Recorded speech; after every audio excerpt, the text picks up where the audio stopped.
today's explainer. I've got to admit, I am a self-confessed, completely old-fashioned romantic at heart. So we're going to do something a little different and, honestly, super fun today. We're looking at a modern text message romance, but we're going to analyze it as if it were a beautifully paced three-act stage play. You know, we often think of texting as this cold, detached medium, just a utilitarian way to swap quick info. But as you'll see today, these little glass rectangles we carry around can actually be a stage for intense, heart-pounding human drama. Because even in our era of glowing screens and digital shorthand, the classic elements of tension, misunderstanding, and emotional payoff are just as powerful as they were back in Shakespeare's time. The source material we're diving into today is literally the ultimate hidden in plain sight scenario, and the emotional pacing is absolutely brilliant. Let's get right into it. The digital curtain rises, and boom, we are immediately dropped right into the tension. It's past midnight. The whole world is quiet. And then, the screen suddenly lights up with this message from Leo. Talk about a hook. This isn't just your casual, hey, what's up? There's a universal, undeniable weight to a midnight text, isn't there? A message sent at this hour rarely brings casual news. It carries an inherent vulnerability that kind of strips away all our carefully constructed daytime defenses. It's a midnight plea, and it immediately sets an incredibly intimate, fragile tone for the entire exchange. To really feel the emotional weight here, let's paint the cinematic picture for Act 1. Imagine a wide shot of a stage. It's a completely dark bedroom, illuminated only by the cold, blue light of a phone screen. And there sits Maya. Her mind is absolutely racing. The silence of her physical room stands in this violent contrast to the deafening noise of her own anxious thoughts. It's a deeply isolating visual.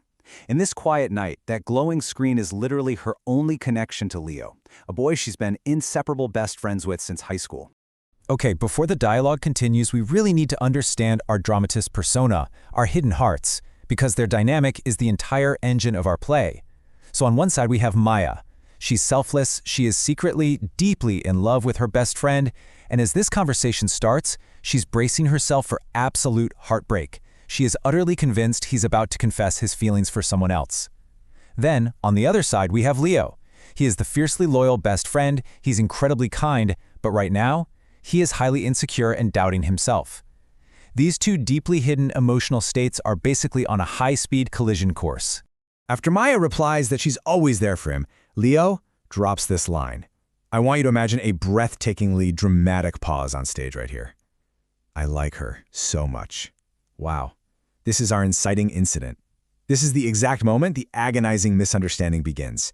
Notice that specific pronoun, her. To Maya, that one tiny word confirms her absolute worst fear. There is someone else. While the text on the screen might look painfully simple, Maya's internal reality is completely shattering. You can almost feel her stomach drop, right? Her heart does this sudden, painful flip. She literally has to swallow a very real lump in her throat and fight back rising tears just to type her next response. She's stepping right into the role of the supportive friend, hiding her profound heartbreak entirely behind a digital mask. And this brilliantly illustrates Maya's supreme sacrifice. She replies, talk to her. I mean, just think about the sheer emotional strength it takes to type the very words your own heart hates. This is the painful magic of the digital mask. Texting allows us to project this image of a calm, supportive confidant, while internally, our entire world is caving in. She is sacrificing her own deepest feelings entirely for his sake because she just wants him to be happy, even if that happiness belongs to someone else. What follows is a rapid-fire volley of texts. Leo is stubbornly pushing the conversation further. He says he doesn't know if she'll like him. Maya tells him he's amazing. Then Leo says, I just want to tell her how I feel. Maya, typing through a blur of tears, urges him to just tell her. The digital dialogue is moving at breakneck speed now. It perfectly mirrors Maya's rising panic and Leo's desperate need to get his feelings out.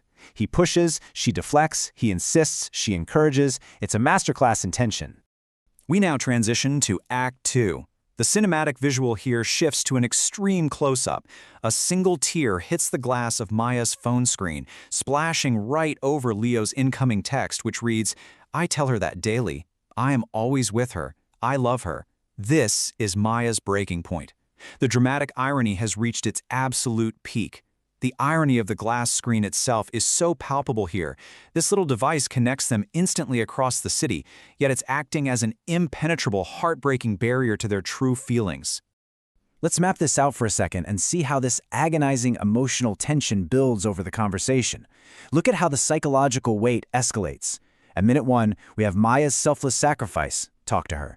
Fast forward to minute 5, and we hit the absolute peak of the misunderstanding, with Leo claiming he's always with this girl.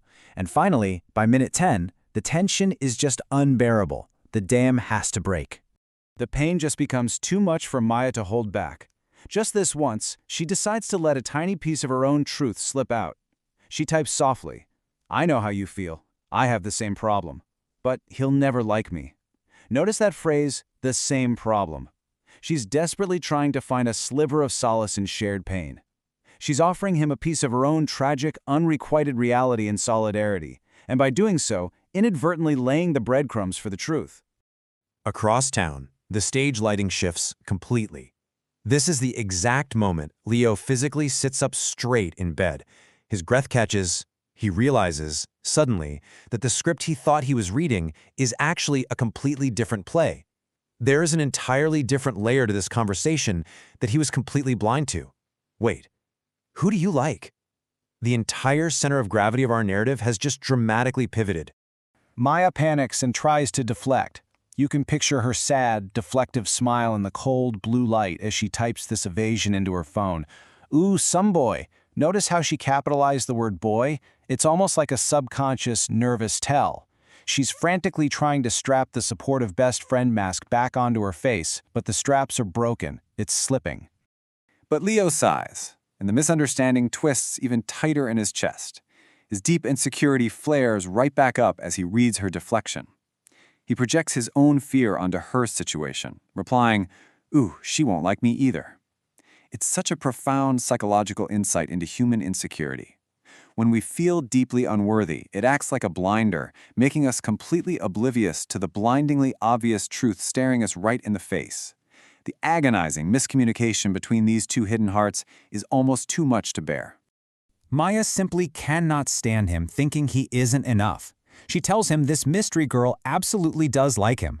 When he asks how she knows, Maya replies, "Because who wouldn't like you?" Right now, Maya's heart is pounding violently against her ribs. She is dancing right on the razor's edge of a full point-blank confession.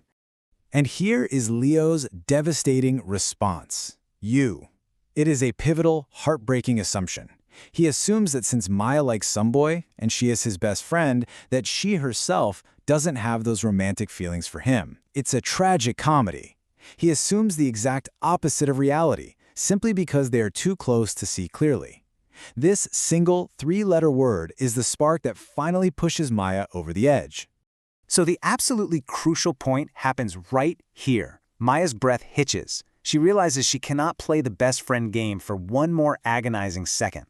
She chooses to be unequivocally brave. She strips away the digital mask once and for all, stepping fully into the light to drop the ultimate confession. You are wrong. I love you. And then, nothing. The three little typing dots appear on Maya's screen, and then they vanish. For a full agonizing minute, the screen is entirely blank. This is incredible modern theatrical suspense. Maya closes her eyes, absolutely terrified that she has just ruined the best relationship of her life. In the theater of the mind, this is the suffocating silence before the final act. I mean, we've all felt the paralyzing fear of those disappearing typing dots, right? Suddenly, the phone buzzes, and we enter Act 3. The tone completely shifts. The visual is no longer cold and blue. Imagine a bright, warm, cinematic shot. It's the dawn finally breaking on our stage. We see a girl smiling in absolute, breathless disbelief at her phone. A massive rush of adrenaline flooding her system, completely washing away the tension of the night. Because this is the text that shattered the digital tension forever. I love you too. The payoff. The hidden hearts are finally revealed to one another. Just think about the complex, agonizing labyrinth of miscommunication, fear, and dramatic irony they just navigated, all to arrive at 4 astonishingly simple words. Now, what's beautifully human about Maya's reaction here is how her brain is just scrambling. It's almost too good to be true. She needs absolute, undeniable clarity. Are they just comforting each other? With shaking hands, she types one last question, seeking final confirmation of the breathtaking reality she barely dares to believe. So, are you going to talk to her? And a second later, the final reply arrives. I just did. It is the perfect, breathless digital payoff. The curtain falls on a wave of pure relief. The emotional pacing of this short exchange took us from quiet isolation to devastating heartbreak, right through unbearable suspense, and finally to triumphant romance. This story perfectly illustrates that behind every glowing screen is a beating human heart, often hiding its truest feelings for fear of rejection. We put up digital masks, we painfully misread signals, and we endure dramatic irony in our own lives every single day. So I want to leave you with this final thought as we wrap up today's explainer. In a world of digital screens and endless bouncing dots, what are you waiting to confess? Welcome.